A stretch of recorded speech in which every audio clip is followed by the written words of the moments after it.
Familia.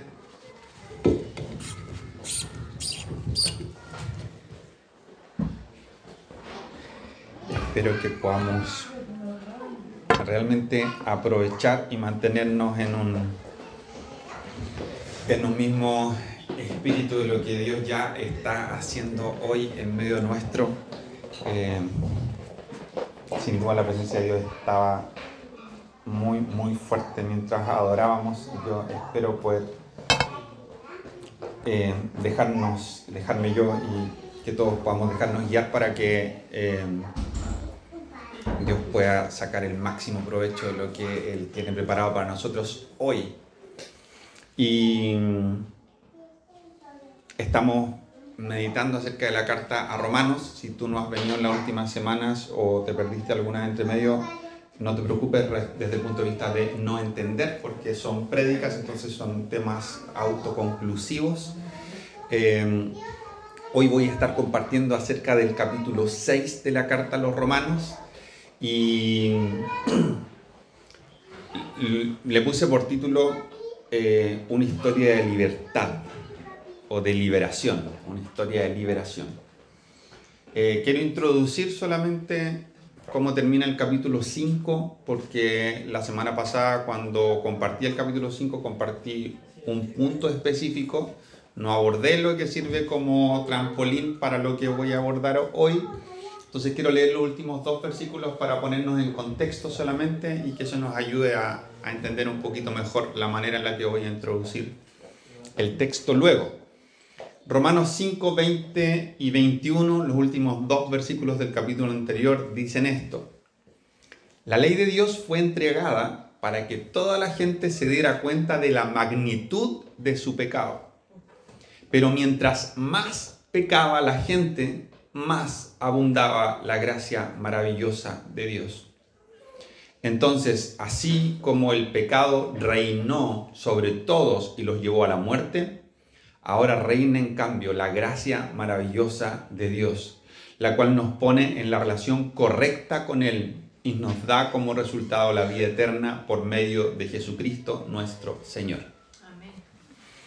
La semana pasada solo lo mencioné porque me detuve en algunos de los primeros versículos del capítulo 5, en donde hablaba de cómo el sufrimiento y los procesos de dolor nos llevan a la esperanza cuando caminamos de la mano de Cristo. Pero el capítulo temáticamente lo que aborda es una comparativa entre Jesús y Adán. Y nos muestra cómo la justicia de Jesús es tan gigantesca que supera ancha y hondamente a la injusticia de Adán, de la cual participamos todos. Es tal su abundante gracia sobre nosotros derramada en la justicia que Él llevó a cabo, que nosotros participamos de un perdón que alcanza y sobra para cubrir nuestro pecado y nuestra injusticia.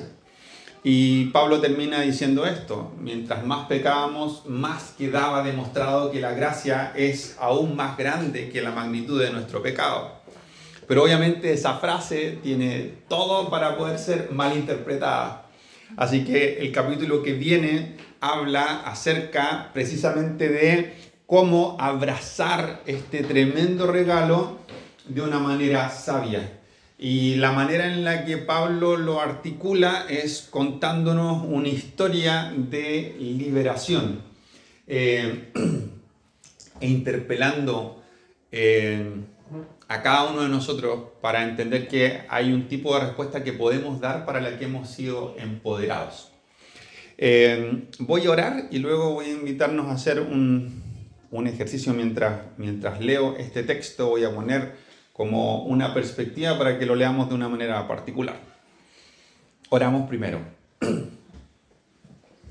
Espíritu Santo, en el nombre de Jesús, sigue derramándote y sigue trayendo sobre nosotros el testimonio de Cristo. Que podamos ver a Jesús nítidamente y entre las páginas y las palabras de la Escritura podamos encontrarnos contigo personalmente, podamos escucharte hablando a nuestro corazón y podamos responder siendo sensibles, estando predispuestos a la obediencia, dejándonos transformar, traspasar, consolar, ser nutridos por ti. Que tu palabra sea para nosotros verdadero alimento y nuestros ojos sean verdaderamente abiertos y haya fruto cada vez que nos reunimos y abrimos la Biblia. Estemos expectantes de lo que tú vas a hacer con ella en nuestro interior y en nuestra comunidad. En el nombre de Jesús nos disponemos delante de ti, te decimos ven y abre nuestros ojos, abre las Escrituras delante de nosotros y que en ella verdaderamente encontremos la vida que todo nuestro ser está necesitando. En el nombre de Jesús, amén. Mira, el capítulo 6 tiene 23 versículos y los voy a leer todos. A veces cuando uno escucha a alguien leer más encima una porción larga, cuesta concentrarse. A mí particularmente me cuesta también y empiezo a leerlo y a sacar mis propias conclusiones de pronto más que escuchar lo que un otro está diciendo.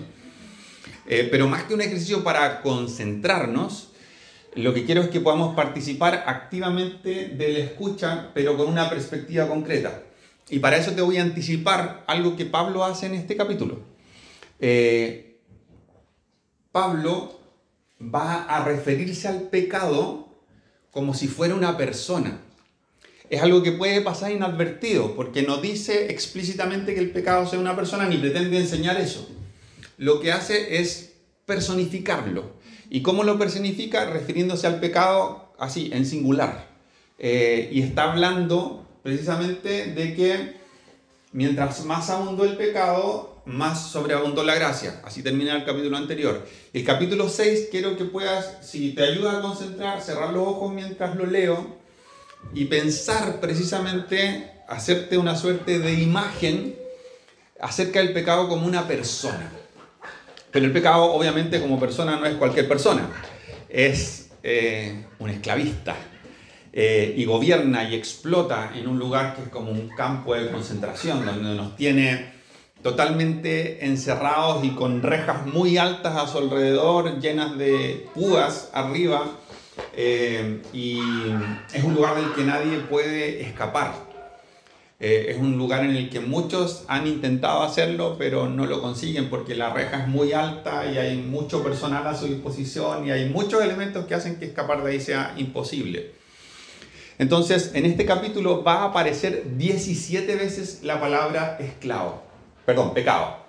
Y quiero que pienses mientras yo leo en este pecado como un señor, como un hombre que está con un látigo, con mucha gente encerrada y que hace un recuento cada mañana de cuántos esclavos tiene subyugados y sometidos.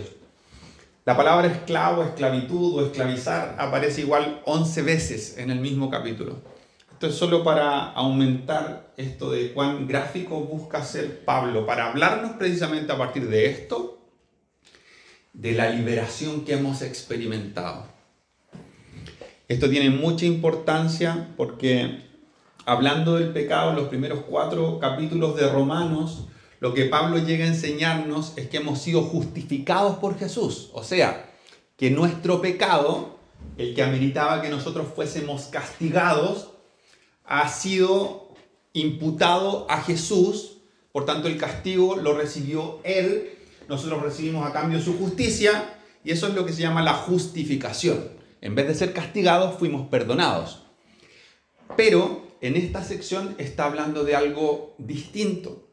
Porque una cosa es que se nos perdonen nuestros pecados y otra cosa es que se remueva el poder que el pecado tenía sobre nosotros. Y de eso va esta historia. Así que imagínate con estos parámetros a este pecado como un señor, un esclavista, un tipo malo, nos tiene encerrados con un látigo y esto es todo lo trágico que podamos imaginar. Así que quien se puede imaginar la escena más fea va a estarle haciendo justicia a lo que refleja esta realidad. Y dice así: ahora bien, ¿deberíamos seguir pecando para que Dios nos muestre más y más su gracia maravillosa? Por supuesto que no. Nosotros hemos muerto al pecado. Entonces, ¿cómo es posible que sigamos viviendo en pecado? ¿O acaso olvidaron que cuando fuimos unidos a Cristo en el bautismo, nos unimos a Él en su muerte? Pues hemos muerto y fuimos sepultados con Cristo mediante el bautismo, tal y como fue levantado Cristo de los muertos por el poder glorioso del Padre. Ahora también nosotros podemos vivir una vida nueva. Dado que fuimos unidos a Él en su muerte, también seremos resucitados con Él. Sabemos que nuestro antiguo ser pecaminoso fue crucificado con Cristo para que el pecado perdiera su poder en nuestra vida. Ya no somos esclavos del pecado. Pues cuando morimos con Cristo, fuimos liberados del poder del pecado. Y dado que morimos con Cristo, sabemos que también viviremos con Él. Estamos seguros de eso, porque Cristo fue levantado de los muertos y nunca más volverá a morir. La muerte ya no tiene ningún poder sobre Él. Cuando Él murió, murió una sola vez, a fin de quebrar el poder del pecado. Pero ahora que Él vive, vive para la gloria de Dios. Así también ustedes deberían considerarse muertos al poder del pecado y vivos para Dios por medio de Cristo Jesús. No permitan que el pecado controle la manera en que viven. No caigan ante los deseos pecaminosos. No dejen que ninguna parte de su cuerpo se convierta en un instrumento del mal para servir al pecado. En cambio, entréguense completamente a Dios, porque antes estaban muertos, pero ahora tienen una vida nueva. Así que usen todo su cuerpo como un instrumento para hacer lo que es correcto para la gloria de Dios. El pecado ya no es más su amo, porque ustedes ya no viven bajo las exigencias de la ley. En cambio, viven en la libertad de la gracia de Dios. Ahora bien, ¿eso significa que podemos seguir pecando porque la gracia de Dios nos ha liberado de la ley? ¡Claro que no! ¿No se dan cuenta de que uno se convierte en esclavo de todo lo que dice obedecer? Uno puede ser esclavo del pecado, lo cual lleva a la muerte, o puede decidir obedecer a Dios, lo cual lleva a una vida recta.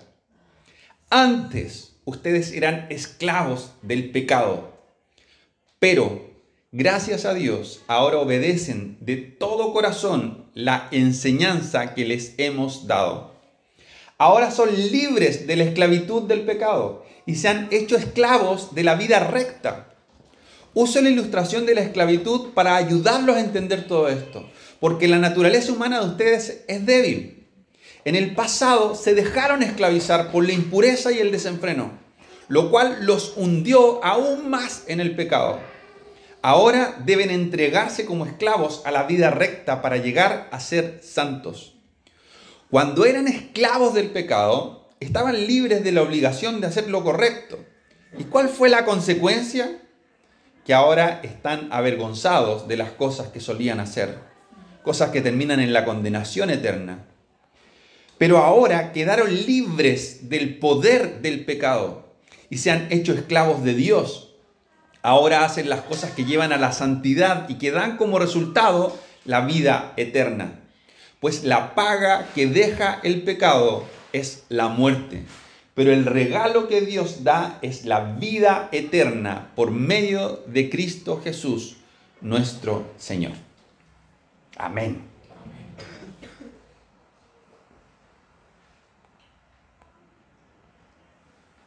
Este esclavista hace el recuento cada mañana para ver cuánta gente está sometida bajo su poder.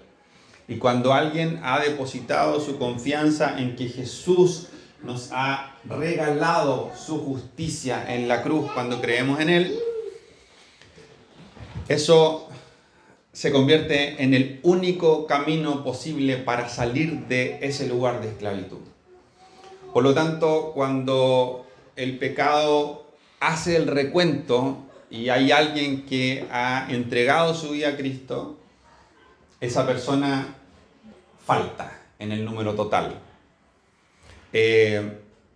el describirlo de esta manera es muy importante porque Pablo usa un lenguaje en toda su carta y en muchas de sus cartas para hacernos entender que la transformación que experimentamos cuando creímos en Jesús es dramáticamente profunda. Dice que cuando nosotros creemos en Jesús es como nacer de nuevo y es morir a la manera en que vivíamos anteriormente. Y no dice es como, de la manera que lo expreso yo, sino que dice que es eso. Es tan profundo que es morir a un estilo de vida y nacer a un nuevo estilo de vida, a una nueva vida. Dice que nos volvemos nueva creación. Dice que somos traspasados de un reino de oscuridad y de tinieblas a un reino de luz. Somos removidos de esta realidad en la que estamos rodeados de rejas que son imposibles para nosotros de saltar y aparecemos en otra realidad en la cual somos libres. Hemos sido liberados. No solo hemos sido perdonados, sino que hemos sido liberados. Salimos de ese lugar donde un otro nos controlaba. Pero hay un desafío para los cristianos y las cristianas que han sido liberadas. Y es que este Señor que antes nos esclavizaba, aun cuando ya no tiene poder sobre nosotros, busca seducirnos. Y lo que queda en nosotros, aun cuando somos real y objetivamente libres, es aspectos de nuestra voluntad redimida que batalla con aspectos de nuestra carne que todavía existen. Ya no definen nuestra naturaleza.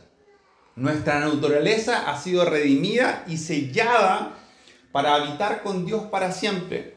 Pero mientras Jesús no vuelva por segunda vez y no transforme la realidad hasta su consumación, hay aspectos de nuestra naturaleza que siguen queriendo oponerse a lo que el Espíritu ya ha hecho en nuestro interior. Y a través de mentiras, a través de engaños, el enemigo busca seducir este aspecto no redimido de nosotros o incompletamente redimido, que es nuestra carne. Y busca producir en nosotros deseos que se alinean con cosas que representan los mismos valores de aquellos que están presos todavía, que no han creído en Jesús. Y esto solo puede lograrlo por medio de engaños.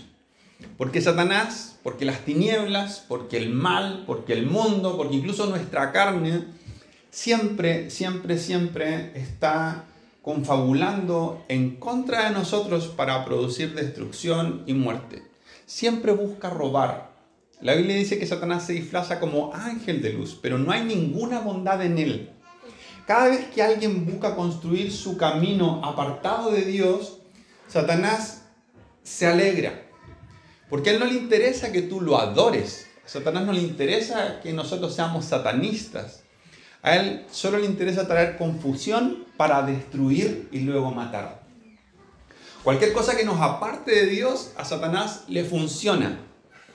Entonces, cada vez que yo construyo mi vida en base a cosas que creo que son buenas y que la Biblia me advierte muchas veces como el adormecimiento de mi entendimiento espiritual me puede llevar a creer que hay cosas que son buenas, pero que al final producen muerte. Parecen que son buenas porque Satanás busca engañarnos, no porque él tenga algo de bondad en él, no porque él quiera darnos cosas a cambio. Esta idea incluso extrema de hacer un pacto con Satanás. Yo voy a ser músico con todo el talento que tengo personalmente y hago un pacto con Satanás para que me vaya increíble. Puede generar esta idea de que Satanás bendice a quienes lo siguen en oposición a Dios, pero como que él cuida de los suyos. Eso es mentira. Satanás no ama a nadie porque en él no hay amor. Satanás no sabe hacer algo diferente que mentir, robar y destruir. Cada vez que algo se presenta como una oportunidad de algo que parece bueno pero nos aparta de Dios, está Satanás detrás de eso buscando seducirnos, pero solo con el propósito de engañarnos para destruirnos. No hay otro camino fuera de Jesús, quien dice, yo soy el camino, la verdad y la vida. Nadie viene al Padre si no es por mí. Los caminos que no son Jesús no llevan a la verdad y no llevan a la vida. Terminan en muerte, siempre. Satanás siempre quiere llevarnos a una condición de muerte. Ahora, este mismo capítulo que acabo de leer nos dice varias veces y de varias formas que nosotros hemos sido unidos a Cristo. Dice que participamos con Él, dice, fuimos unidos a Él en el bautismo. El bautismo hace que nosotros nos unamos a Jesús en su muerte. Luego dice, fuimos sepultados con Cristo mediante el bautismo. En el 5 dice, fuimos unidos a Él en su muerte. El 6 dice, nuestro ser pecaminoso antiguo fue crucificado con Cristo para el pecado. El pecado nos busca en el recuento matutino para saber si somos sus esclavos y no nos encuentra, porque morimos para Él. Estamos al otro lado, en otro lugar. Cuando morimos con Cristo, fuimos liberados del poder del pecado. Y dado que morimos con Cristo, sabemos que también viviremos con Él. Así que ustedes deberían considerarse muertos al poder del pecado y vivos para Dios por medio de Cristo Jesús. Una y otra vez nos repite que estamos unidos a Cristo, estamos con Cristo y hemos sido liberados por medio de Cristo. ¿Qué significa esto en un pasaje que, saliendo de la imagen que estoy queriendo construir, tiene como tema central el que luego de ser justificados, nosotros hemos sido liberados para sojuzgar al pecado? El pecado ya no nos puede someter a nosotros, sino que nosotros podemos ejercer nuestra voluntad por sobre el pecado. Tenemos el poder espiritual real para elegir no pecar. Cuando éramos esclavos del pecado no teníamos opción. Ahora tenemos opción. Podemos elegir no pecar. ¿Y por qué podemos hacerlo? Porque estamos en Cristo. Estamos juntos con Cristo. Ese elemento en nuestro interior que hacía que fuésemos esclavos fue removido. Y ahora nosotros tenemos el poder real en el Espíritu Santo para resistir al diablo, para rechazar el pecado y para escoger lo bueno. Pero Satanás sigue con el elemento de la mentira a su favor. Sigue queriendo engañarnos para hacernos creer que somos esclavos todavía. Y esa mentira es fácil de comprar, porque muchas veces nosotros, aunque sabemos que hemos sido perdonados, nos sentimos esclavos. Sentimos que hay cosas de las que no podemos salir. Nos metemos en cuestiones que nos seducen o que nos hacen sentir pequeños, impotentes, y escogemos lo malo y pensamos que no podemos salir de ahí. E insistimos en hacer lo malo. Y nos compramos esta idea de que seguimos siendo esclavos. Pensamos que hay dos naturalezas en nuestro interior. Y que estas dos naturalezas son como el yin y el yang. En un equilibrio, en tensión. Pero si bien todavía quedan vestigios de una naturaleza caída en nosotros, son solo vestigios. No hay un equilibrio entre dos fuerzas. Jesucristo ganó. El triunfo de Cristo en la cruz fue real, absoluto, profundo, te transformó, te sacó de un lugar y te puso en otro, ya no estás. Cuando el enemigo busca entre sus esclavos, no te encuentra. Solo a través de mentiras puede tratar de atarte para que no experimentes el deleite de la magnitud de la libertad que nos regaló.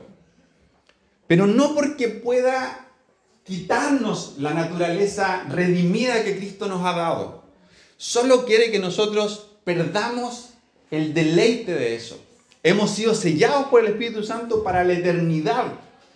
No estamos en un constante debate de si hicimos algo malo para hacernos caer de la gracia e irnos al infierno.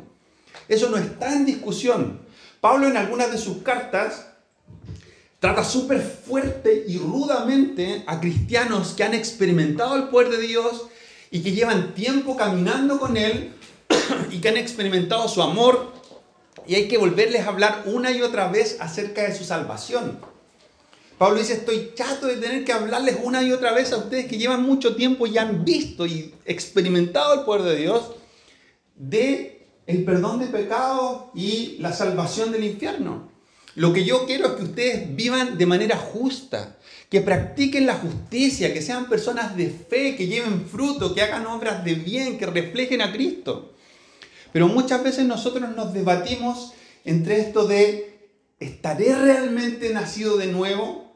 ¿Habré sido sacado realmente? ¿Habré sido perdonado o perdonada realmente? Y nos entrampamos en tener que volver a buscar una y otra vez así. Porque la gracia de Jesús es suficientemente grande. Pero luego Satanás vuelve a mentirme. Y me hace pecar porque me dejo engañar. Y pienso que los mecanismos que Satanás me ofrece van a traer tranquilidad, van a traer seguridad, van a traer paz, van a traer consuelo. Porque Satanás siempre nos ofrece un camino corto para las cosas que Dios quería darnos. Y quería darnos de mejor manera. El pecado siempre lleva consigo una promesa engañosa. Y a veces lo que yo quiero es plata, pero no estoy buscando plata. Lo que estoy buscando es paz. Lo que estoy buscando es estabilidad. Lo que estoy buscando es que otros me valoren. Lo que estoy buscando es una identidad arraigada en cosas. Y esas cosas, paz, identidad, descanso, son cosas que Dios me quiere dar. No a través del dinero, pero me las quiere dar. Y me las quiere dar de una manera que no se corrompe, que no se pudre, que no se agota. Pero cuando yo me dejo seducir por formas que son engañosas, vivo como si estuviera dentro de la jaula, aun cuando ya no estoy allí. El punto es que puedo vivir diferente, porque Cristo está en mí. He depositado mi fe en Él y eso hace que hoy tú y yo podamos vivir de manera distinta. Este pecado personificado por Pablo como este Señor inquebrantable ha sido despojado de su autoridad por Jesús y el sacrificio que Él hizo de nosotros. Su poder sobre nosotros ya no existe, no es real, solo puede por medio de la mentira atraernos otra vez a practicar las mismas cosas que practicábamos antes. Ahora, en cambio, cuando nosotros ejercemos nuestra voluntad liberada, podemos sojuzgar al pecado, dominarlo. Podemos pararnos por sobre él y no dejar que él dicte nuestra conducta.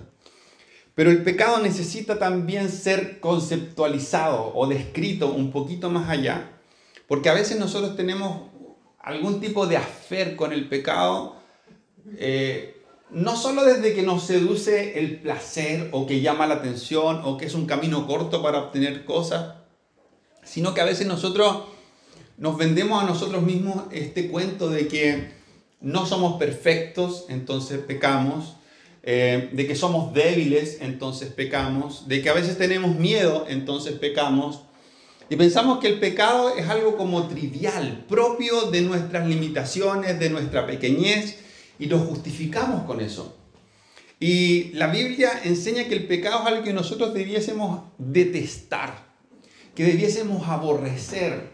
¿Por qué? Porque aun cuando hay cosas como tener miedo, ser frágil, ser débil, estar cansado, que nos hacen vulnerables al pecado, la verdad es que el pecado siempre toma oportunidad a través del engaño para producir muerte. Siempre quiere producir muerte. Primero robarte lo que Dios te ha dado, destruirlo por completo y luego matarte. Satanás no se satisface con que tú la pases mal. Satanás quiere matarte. Ese es su objetivo. Arrasar con los hijos y las hijas de Dios por completo. Entonces, una de las formas en las que yo puedo empezar a odiar el pecado es, primero, viendo cómo se manifiesta el pecado en nuestras vidas y qué fruto da. Sabemos que el fruto final siempre es muerte. Pero Gálatas 5, cuando va a hablar del fruto del Espíritu, nos dice antes cuáles son las obras de la carne. Y dice así, capítulo 5, 19 al 21. Cuando ustedes siguen los deseos de la naturaleza pecaminosa, los resultados son más que claros. inmoralidad sexual, impureza, pasiones sensuales, idolatría, hechicería, hostilidad, peleas, celos, arrebatos de furia, ambición egoísta, discordias, divisiones, envidia, borracheras, fiestas desenfrenadas y otros pecados parecidos. Permítanme repetirles lo que les dije antes. Dice Pablo, cualquiera que lleve esta clase de vida no heredará el reino de Dios. Muchas de estas cosas son cosas que nos seducen y nos dominan. Son cosas que alimentan el buscar placer, alimentan el deseo de la búsqueda de más y más placer, metiéndonos en una espiral insaciable. Pero hay otras cosas que son intencionadamente hacia afuera. Hechicería, idolatría, hostilidad, pelea, celo. ¿Qué tipo de comunidades son gestadas como resultado de este tipo de conductas? ¿Qué familias son configuradas cuando hay hostilidad, pelea, celos, furia, egoísmo, discordia, división, hechicería, idolatría? Las comunidades donde estas cosas tienen libertad para desenvolverse solo producen mugre. Y parece que no es tan terrible cuando yo tomo una decisión para mi propio beneficio, pero el egoísmo sistemáticamente produce destrucción de relaciones. Una y otra vez el desenfreno sistemáticamente produce transgredir límites sanos. Sistemáticamente produce pasarse de rosca y hacer algo de lo que después busco justificarme. Busco justificarme de lo que dije porque estaba borracho. Busco justificarme de a quien atropellé porque estaba enajenado. Busco justificarme de al que le fracturé la mandíbula porque quedé bloqueado de ir en un momento. Pero las cosas que vienen como consecuencia de que nuestra carne se deje seducir por la mentira siempre son porquerías. Nada bueno sale de eso. Aunque algunas de ellas tengan apariencia de bondad. Aunque algunas de ellas me dicen que si yo practico la inmoralidad sexual, la impureza o la sensualidad apasionada, eso me va a traer placer, me voy a sentir bien, va a ser bacán. Aunque algunas cosas me digan que si yo practico lo necesario para cuidarme a mí mismo en todos los contextos y ponerme a mí primero, eso va a hacer que yo esté bien, siempre es mentira. Nunca, nunca, nunca sale algo bueno de practicar aquello que surge como resultado de creer en las mentiras de Satanás. Nada bueno sale de ahí. Entonces,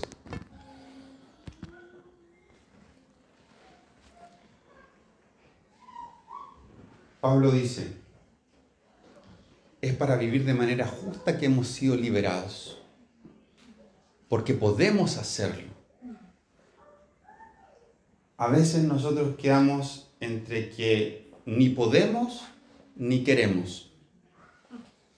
No quiero porque lo que me ofrece el mundo es más fácil. O no puedo porque lo he intentado y he fracasado un montón de veces. Yo no soy una persona buena. Pero sí podemos, porque Jesús está en nosotros. Y el camino para poder no es esforzarse más. El camino para poder es dejarse llenar más por Dios habitando en su presencia. Pasando más tiempo orando, pasando más tiempo dejando que su palabra cambie mi manera de pensar. Si yo encuentro que la Biblia dice que si yo busco primero el reino de Dios y su justicia para que todo lo que yo necesito sea provisto por el Padre, entonces dejo que eso permee mi vida y dejo de hacer que el motor de mi vida sea tener más lucas, porque eso es un engaño. No va a haber verdadera provisión en tener muchas lucas. Las lucas pueden desaparecer, pero peor que eso, incluso si no desaparecen, nunca satisfacen. Nunca es suficiente. Nunca te hacen sentir verdaderamente seguro. Nunca te hacen sentir verdadera paz. Uno cree que puede controlar cosas con lucas, pero muchas cosas se te escapan igual. Una y otra vez. No solo podemos vivir de manera distinta, sino que lo contrario, que es lo que leía recién, las obras de la carne, no tiene sentido. ¿Por qué alguien que ha sido liberado de este lugar donde vivía como esclavo y lo agarraban a latigazos, experimentando en su propia historia que cada vez que pecamos pasan cosas malas? No siempre en forma inmediata, pero el pecado siempre trae como fruto cosas malas. ¿Por qué si yo he sido sacado de ese lugar donde una y otra vez experimento que la mentira pudre las relaciones, que el engaño destruye familias, que la infidelidad rompe cosas buenas, y soy sacado de ese lugar para vivir de la misma manera? No tiene sentido. Pablo dice, han sido traspasados del reino de las tinieblas al reino de luz. Ustedes ya no están contados entre los esclavos. ¿Por qué van a seguir viviendo igual? La reja ya no está. El tipo con el látigo no los alcanza. Él sabe que no puede y ustedes saben que están en otro lugar. ¿Por qué van a seguir viviendo igual? ¿Por qué van a dejar que su ser interior sea seducido con mentiras que ofertan promesas que nunca son verdad, que traen como resultado cuestiones charchas, robo, destrucción, disolución y muerte? Ahora, otra cosa, y esto es lo último, extraordinariamente maravillosa de esto, es que no solo podemos vivir ejerciendo nuestra voluntad liberada, porque hemos sido verdaderamente liberados de un poder que ya no ejerce autoridad sobre nosotros, sino que vale la pena. Y aquí es donde muchas veces los cristianos nos entrampamos también, pensando que la oferta del Evangelio es menor que la del mundo, que en realidad en el mundo hay más placer, que en realidad el libertinaje es el verdadero tipo de libertad, que se es más libre no teniendo regla alguna. Y nos hacen creer eso. La ausencia de reglas es libertad. Hacer lo que te plazca es libertad. Porque el pecado quiere hacernos creer que estar dentro de este lugar lleno de rejas y púas y celdas y látigos y opresión es libertad. Porque te hace creer, dándote manipulación, engaño, fraude, mentira, que estás haciendo lo que tú quieres. Y te das cuenta de que toda la gente está haciendo lo mismo. Porque son deseos torcidos de las mismas cosas. Que son las cosas que Dios te quiere dar de manera mucho más profunda y mucho más perfecta. Pero el engaño te hace creer que el libertinaje es la verdadera libertad. Pero el Evangelio da vuelta a las cosas y nos desafía a ejercer fe. Porque nos dice que en el morir nos encontramos a nosotros mismos. En el propio abandono por fe de que nuestra vida está en las manos del Padre, está la verdadera provisión. Está aquello que produce un tipo de paz que no puede ser arrebatada por circunstancias. Los cristianos igual tenemos miedo, igual tenemos frío, igual pasamos hambre, igual nos sentimos pequeños. Pero en medio de esas circunstancias, cuando miramos a Jesús, nos damos cuenta de que Él está con nosotros y es más grande que todas estas cosas y nos empodera por su Espíritu para ser victoriosos. ¿Y esto por qué vale la pena? Y me encanta porque el último versículo nos dice algo muy espectacular, pero además esconde algo todavía más espectacular. Y dice, pues la paga que deja el pecado es la muerte. Siempre, siempre, siempre. Satanás solo te va a ofrecer muerte. No tiene nada más para dar. Te engrupa como te engrupa. El plan que está alineado con tu carne, con el mundo y con las tinieblas, siempre va a producir muerte. Pero el regalo de Dios, el regalo que Dios da es la vida eterna por medio de Cristo Jesús nuestro Señor. El camino de Cristo produce vida. Eso ya es maravilloso por sí mismo. Hacer las cosas correctas produce vida eterna. Pero aquí es donde viene lo más extraordinario aún que parece estar escondido. Y es que a veces nosotros leemos vida eterna y pensamos, Si yo no hago lo malo y en cambio hago lo bueno, entonces este pasaje está reforzando la idea de que quienes hacen lo bueno se van a ir al cielo y quienes hacen lo malo se van a ir al infierno.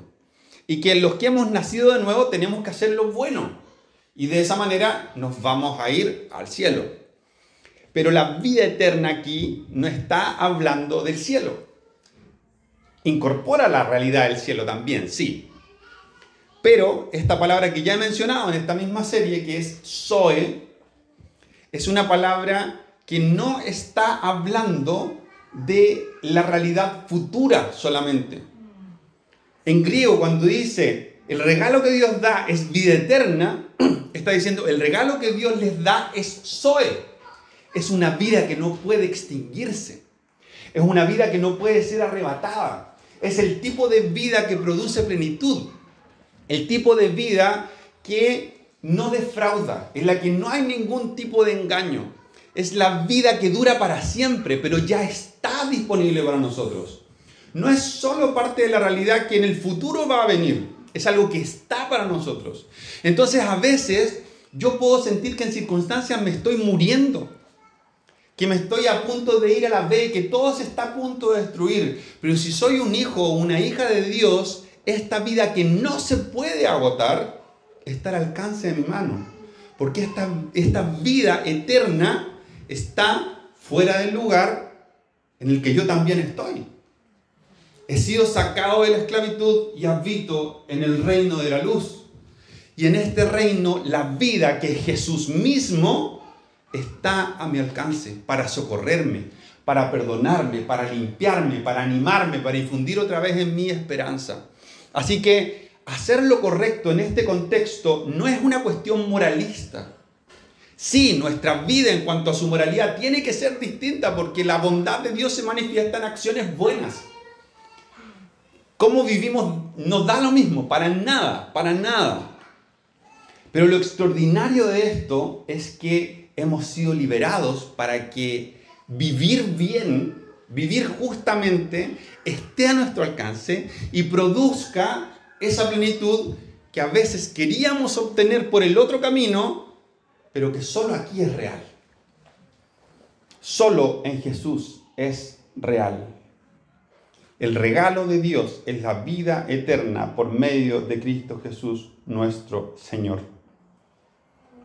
Y cuando hacemos eso, la clase de fruto que el Espíritu Santo produce en nuestra vida es amor, alegría, paz, paciencia, gentileza, bondad, fidelidad, humildad y control propio. Y nosotros a veces queremos vivir de esta forma y nos quedamos cortos en cosas. Pero si yo habito un lugar donde todos estamos queriendo vivir de esta forma y clamamos por el que el Espíritu inunde con provisión nuestras vidas con estas cosas, incluso cuando no tengo alegría, el otro que también está queriendo vivir en alegría me anima. Cuando yo no me siento en paz o cuando yo vengo con ganas de patear la perra, el otro que está en paz nutre mi vida, porque las comunidades, porque la familia, porque las relaciones que se construyen teniendo esto en mente, teniendo a Jesús como nuestro destino, como nuestro acompañante, amigo que va al lado, son relaciones, familias, comunidades sanas, donde se busca experimentar el bien. Ese tipo de cosas nosotros hemos sido llamados a construir, porque se nos dio poder para hacerlo. No somos ni pequeños ni indefensos. Y Satanás sabe que no lo somos. Porque cuando nosotros caminamos y vivimos de acuerdo al poder que se nos dio, eso hace que las tinieblas se estremezcan. Porque Jesús en ti y en mí hace que nosotros podamos irrumpir en ambientes de muerte con amor. Y que eso traiga vida y transforme las cosas de tal manera que por el testimonio de los hijos de Dios gente sea sacada. Igual que nosotros. Entonces, tú y yo podemos vivir de la única manera que vale la pena. Hemos recibido el poder para eso, pero necesitamos romper con la mentira. Y eso implica confiar y empezar a hacer las cosas a la manera de Dios y creerle, creer que el resultado va a ser bueno, aunque demore. Y el que demore a veces es una gran trampa para nosotros, pero Jesús va a cumplir. Satanás te dice, no te preocupes, yo te doy lo que estás buscando al tiro, en forma inmediata. Págalo en 700 cuotas con pedacitos de tu alma, pero te lo doy al tiro. Muchas veces el socorro de Dios ocurre, como dice el salmista, alzaré mis ojos a los montes, ¿de dónde vendrá mi socorro? Y yo me imagino un gran silencio y una cantidad de tiempo que a veces se hace insoportable. Pero tú y yo podemos decir, después de ese punto suspensivo, mi socorro viene de Jehová, que hizo los cielos y la tierra. Solo de Él puede venir. Aunque se demore, espera en Jesús. Créele al Padre. Cree lo que la Biblia dice que es bueno. No hagas las cosas de otra manera. No dejes que Satanás te mienta, te engañe y te haga creer que caminos torcidos van a producir algún bien. Eso no va a pasar nunca. Y esta vida que no puede arrebatarse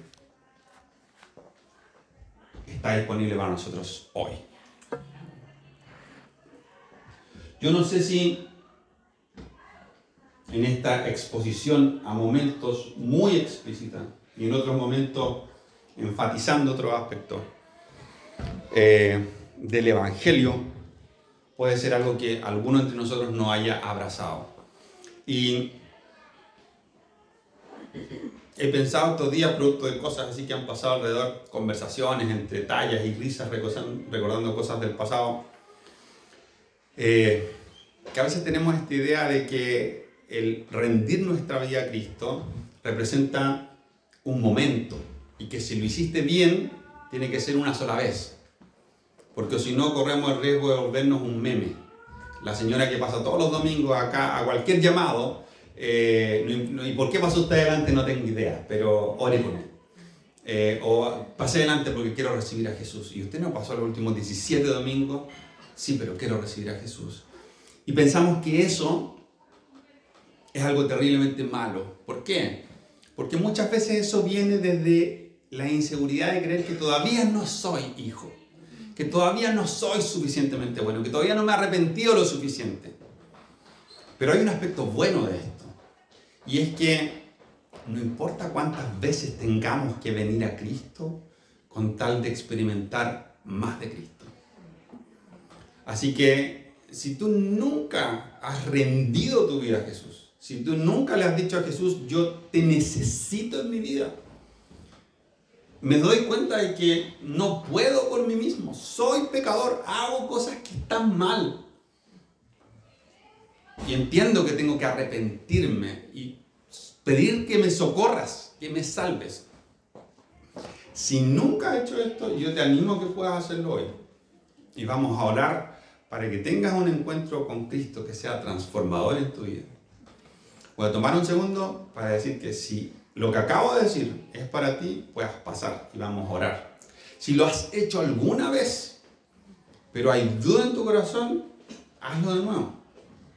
Y si hay personas que han conocido a Jesús, que han experimentado el Evangelio, pero parece que estas cosas que digo son totalmente un reflejo de su realidad. Satanás ha logrado mentirte, ha logrado hacerte creer que la vida que él te ofrece es mejor que la vida que te ofrece Dios. Te ha hecho creer que Satanás ofrece algún tipo de vida. Si quieres renovar tus votos, tu relación, resetearte en tu relación con Jesús, yo te animo a que puedas venir acá adelante y vamos a orar por eso, para empezar de nuevo.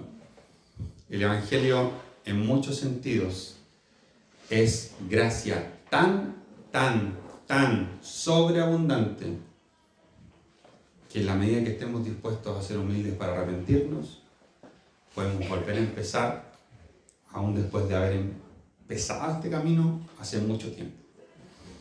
Así que hago esas dos invitaciones. Si nunca has depositado tu fe en que Jesús salvó tu vida, puedes pasar por acá y vamos a orar. Y si alguno entre nosotros quiere renovar su relación con Jesús y romper con la mentira y con el engaño, que pueda pasar acá, vamos a despejar y vamos a orar para que hoy pueda ser un nuevo comienzo sobre tu vida. A veces la necesidad de un nuevo comienzo se manifiesta simplemente en que estamos llenos de amargura, estamos llenos de culpa, estamos llenos de cuestiones que estamos así como haciendo un equilibrio para que no se destape una olla en nuestras vidas. Sabemos que Jesús nos ama y todo, pero nuestra vida se ha vuelto engaño, caretas, cuestiones turbias. Y necesitamos ser reseteados para que esas cuestiones salgan y experimentemos el tipo de vida que Dios tiene para nosotros.